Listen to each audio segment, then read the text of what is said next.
राधे राधे सभी को। आज मैं कार्तिक मास के महात्म्य के पहले अध्याय का आपसे वर्णन करूंगी। कार्तिक महात्म्य पहला अध्याय। एक समय नैमिषारण्य में वास करने वाले 88,000 ऋषियों ने सर्वशास्त्रों के ज्ञाता श्री सूत जी से प्रार्थना करते हुए आग्रह किया कि हे प्रभु, इस घोर कलयुग में रक्षा का कोई सरल और सुगम उपाय बताएं। तब सूत जी बोले कि हे श्रेष्ठ ऋषियों, इस प्रश्न को सबसे पहले नारद जी ने जगत पिता श्री ब्रह्मा जी से पूछा था। नारद जी ने कहा था कि हे पितामह, कृपा कर कलयुग से रक्षा और इस घोर कलयुग में प्राणी मात्र कम किए का अधिक फल पा सकें, ऐसा कोई उपाय बताएं। कलयुग में कौन सा देव सर्व फलदायी है, कौन सा तीर्थ सबसे अधिक पुण्यदायी और कौन सा महाश्रेष्ठ है। कृपा करके विस्तार से यह सब बताएं जिससे लोगों का हित हो। हे वत्स, लोकहित में किया गया तुम्हारा यह प्रश्न बड़ा ही उपयोगी है। श्री ब्रह्मा जी ने कहा, मैं विस्तार से इसका उत्तर दूंगा। ब्रह्मा जी ने कहा, हे पुत्र, देवों में कौन बड़ा और कौन छोटा कहना कठिन है। इसी प्रकार तीर्थों में भी हर एक तीर्थ का अपना अलग महत्व है और वर्ष के 12 माह सृष्टिकर्ता की रचना होने से इनमें छोटा बड़ा अथवा शुभ अशुभ सोचना भी ठीक नहीं।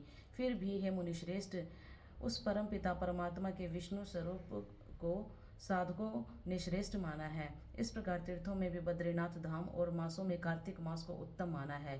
हे पुत्र, वही देव, वही माह और वही तीर्थ उत्तम है जिसके सहारे हम परम पिता का स्मरण करें। इसी प्रकार जगदीश्वर की सेवा करने का अवसर मिलना ही महत्वपूर्ण है। यह सुनकर नारद जी ने पूछा, हे पितामह, जो भक्त किसी समय विशेष में व्रत, दान, कथा, कीर्तन अथवा शास्त्रों का पठन पाठन करना चाहे तो इसके लिए शुभ माह कौन से हैं और किस समय में किए गए ये कार्य शीघ्र एवं शुभ फलदायी होते हैं। वत्स, श्री ब्रह्मा जी ने भगवान श्री कृष्ण का स्मरण कर कहा, मैं तुम्हें भगवान श्री विष्णु को सर्वाधिक प्रिय कार्तिक माह का महत्व सुनाता हूँ। इस कार्तिक मास में भगवान विष्णु की प्रसन्नता के लिए जो व्रत अथवा पुण्यक्रम किए जाते हैं उनका कभी नाश नहीं होता। इस माह में जो मनुष्य भगवान की पूजा अर्चना विधि विधान से करते हैं और पूर्ण श्रद्धायुक्त होकर जप तप व्रत कथा श्रवण और दान पुण्यादि करते हैं, वे परमपद के अधिकारी हो जाते हैं। हे नारद, सभी देहों में मानव देह पाना बड़े सौभाग्य की बात है। इस दुर्लभ मानव योनि को पाकर पुनः निम्न योनि में न जा पड़ने के इच्छुक व्यक्ति को चाहिए कि वह कार्तिक माह का व्रत करे, श्रद्धा भक्ति से भगवान की पूजा करे और इस भवसागर को पार कर देवत्व को प्राप्त करे। श्री ब्रह्मा जी पुनः बोले, हे भक्त शिरोमणि, कार्तिक जैसा माह, गंगा जैसा तीर्थ, सतयुग जैसा युग और वेदों जैसा शास्त्र दूसरा कोई नहीं। इसी प्रकार अन्नदान जैसा दूसरा कोई दान नहीं है। न्याय एवं परिश्रम से कमाए धन को दान करने के लिए कार्तिक मास ही सबसे उत्तम है। इस जैसा दूसरा कोई मान नहीं है। हे नारद, इस मास में पराया अन्न न खाना चाहिए। ऐसा करने वाला अति कृच्छ व्रत का फल पाता है। हे मुनि श्रेष्ठ, जो मनुष्य पापों से मुक्ति की चाह रखता हो उसे इस माह में भगवान वासुदेव का स्मरण करना चाहिए। शिवालयों में जाकर भजन कीर्तन एवं शास्त्रों का श्रवण करना चाहिए। कार्तिक माह में श्रद्धालु को नित्य ब्रह्म मुहूर्त में स्नान करना चाहिए और आपत्ति काल में मार्जन मात्र से संतुष्ट होकर भगवान शालिग्राम का ध्यान करना चाहिए। यह सुनकर नारद जी ने पूछा, हे पितामह, क्या इस व्रत का उद्यापन भी करना चाहिए। हे पुत्र, ब्रह्मा जी ने कहा, प्रत्येक व्रत के उद्यापन का विधान है। इस कली काल में संकल्प लेकर किए गए व्रत का पूर्ण हो जाना भगवान की कृपा को ही दर्शाता है। इसके लिए उद्यापन की व्यवस्था है। हे ऋषि श्रेष्ठ, कार्तिक मास में दीपदान का भी विशेष महत्व है। तुलसी और आंवले के पूजन के फल का तो कहना ही क्या।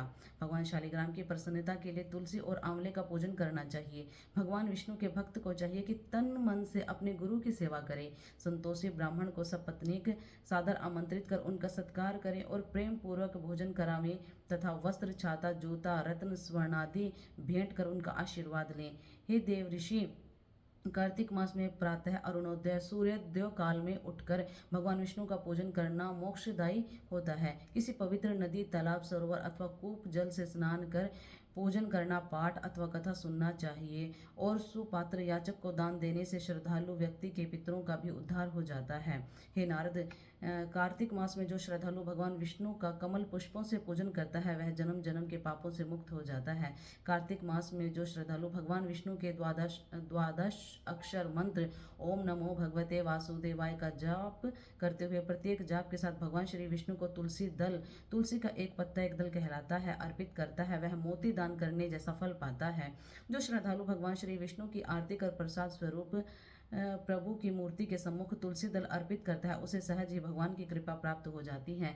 जो श्रद्धालु तुलसी दल पहले भगवान को चढ़ावे और फिर प्रसाद रूप में स्वयं ग्रहण करे उसके शरीर की शुद्धि हो जाती है। हे पुत्र, कार्तिक मास में भगवान के नाम स्मरण की बड़ी महिमा है।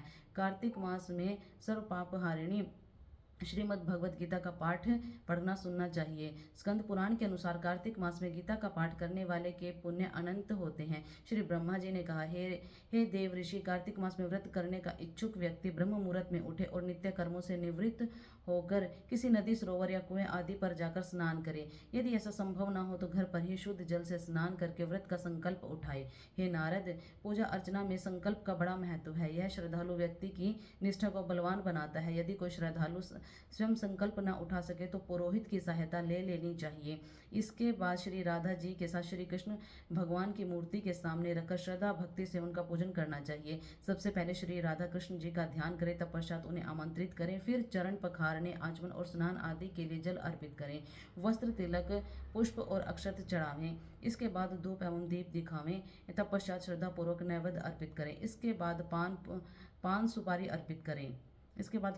अर्पित करें, फिर प्रदक्षिणा कर भगवान को नमस्कार करें। नमस्कार करने के उपरांत भगवान को तुलसी मंजरी अर्पित करनी चाहिए। यह पूजन की षोडशोपचार विधि है। हे नारद, इस प्रकार भगवान का पूजन करने से व्रत का पूर्ण फल प्राप्त होता है। हे महर्षि, इस व्रत को तुम्हारे अतिरिक्त भली प्रकार कौन समझ सकता है कि भगवान तो भावना के भूखे हैं। अतः श्रद्धालु को बड़ी श्रद्धा और भक्ति के साथ भगवान का पूजन करना चाहिए। जैसे जिसकी भावना होती है प्रभु से वैसा